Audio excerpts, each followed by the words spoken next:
Za čerstvými slovenskými potravinami v Coop Jednote vždy nájdete príbeh.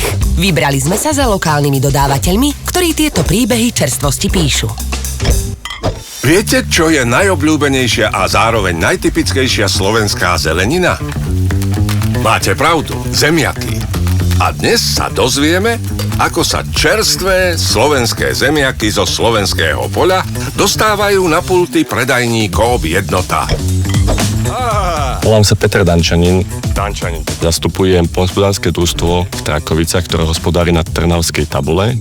Farmárov dvor je zoskupenie viacerých rodín a v spolupráci s poľnohospodárskym družstvom, čo je čisto rodinný podnik, sa venujeme už viac ako 14 rokov pestovaniu zemiakov a cibule.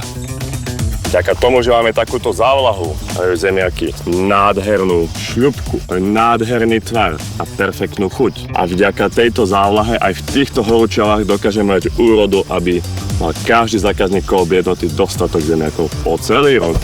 Zemiak je príjmaný do príjmovej vane, následne je vytriedená hlina a rôzne nečistoty, prípadne prvé vádne zemiaky. Zemiak putuje do pracieho zariadenia, prechádza do lešťaceho zariadenia. Tak zemiak prechádza na sušiace valce. Na najbližšom zariadení je zemiak pretriedený a následne je zabalený do obalu Zelovoc Coop Jednota a dvojkilové balenie pre zákazníka Coop Jednoty. Čerstvé, vyprané, vytriedené zemiaky sa tu nás zabalia do obalu Coop Jednota Zelovoc a takto ich nájde zákazník Coop Jednoty. Veď ja to poznám. Ponelník ich nakupuje. To sme radi.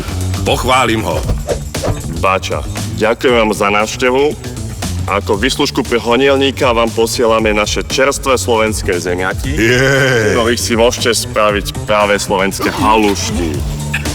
Opatrne. Nie je to priveľa pre neho? Majte sa, Bača. Majte sa.